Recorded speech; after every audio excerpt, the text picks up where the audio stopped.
Welcome back to the Budget Gamer channel, where we've got your indie games covered, and today we're going to be taking a look at Bad Dream Coma. Making its way from Steam over to the Nintendo Switch, Bad Dream Coma has brought with it a wealth of horrific images and some pretty challenging puzzles. But be forewarned, if there were any questions, this is definitely not a game for kids. Initially starting the game, we're dumped straight into the story where the main character shuts his eyes for a good night's sleep. However, for some unknown reason, this deep sleep has transitioned into a coma from which the main character can't wake up. And not only that, no matter what happens in this dream, no one can die, so no one can wake up. And as I'm sure you can imagine, not being able to die in a vicious nightmare coma dream can result in some probably pretty graphic imagery. As soon as we're thrown into our actual gameplay setting, the dream within Bad Dream Coma, we take first-person control of our main character, walking through a very surrealistic, very nightmarish dreamlike state. It seems as though everything is degraded and destroyed, and the world itself is just kind of trying to tear itself apart. And this also holds true for your individual actions and playstyles throughout the game itself. Though this is definitely a point-and-click adventure, and there are tons of puzzles to solve, sometimes individual actions can have extreme consequences. And a quick look into the options menu can show us that certain actions in the game can cause you to have favor or even earn the disfavor of certain characters or certain character types. And while there are 3 markers on the right hand corner of the screen regarding good natured, neutral, or evil natured characters, kind of denoting whether you're playing for the good, neutral, or bad endings of the game, every decision you make and every action you take within the game that could move you from the good list to the neutral to the naughty list have direct impacts on the game themselves and actually change the way that every single puzzle may have to be solved from then on. However, thankfully the game is divided into chapters which have an autosave after you've completed every major milestone. So if you do end up doing something stupid and realized you've just X'd yourself off the type of gameplay route that you wanted, you can go into the options menu and reload that last autosave. However, as every puzzle in the game can be solved multiple ways depending on which path you're on or which path that might force you to take, sometimes solving the puzzle the right way isn't really that apparent. And this will force you to break that mindset of I have to solve the puzzle and really force you to kind of integrate with the game itself and figure out what might be the best solution. Characters in the game can be there to help you, be there to harm you, and sometimes be there to both help and hurt your path progression. And throwing in the fact that this game works off of dream logic, which is nowhere near regular logic, sometimes the right solution can seem horrendous, but it actually turns out to be the best way to solve a puzzle. So in that respect, the typical strategy of ham-fisting your way through a puzzle and testing out every single item in your inventory against an actionable point can sometimes take you down a very dark path. And at certain points you'll have to go way outside of the box to actually manipulate the scenes and settings themselves in order to progress. And this is where the game developers definitely took advantage of the fact that every scene looks like a pencil drawing on a sketchbook. This vagueness in each of these sketch-like scenes paired with this very surrealistic, very creepy, repetitive background music really do very well to nurture this underlying need for the player to get the heck out of this place.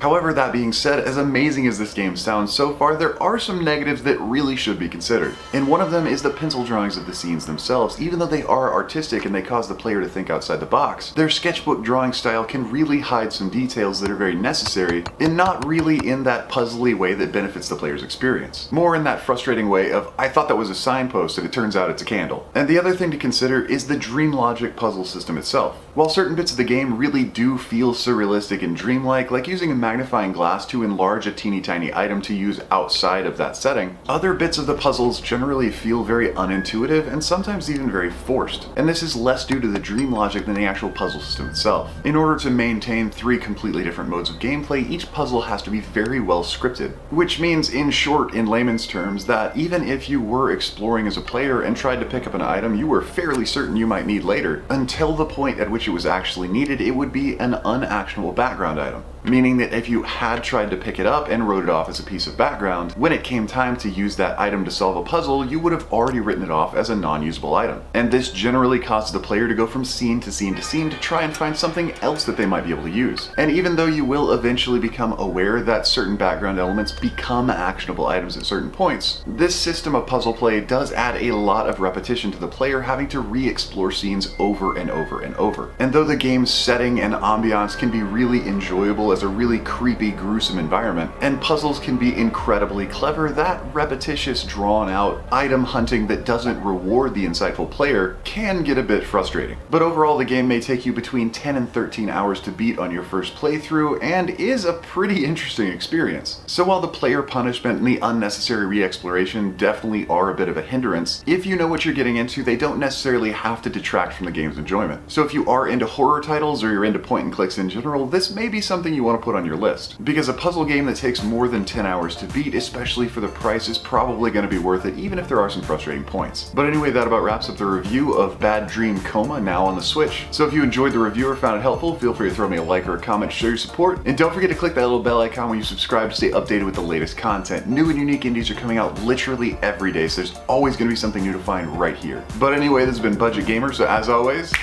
thanks for watching.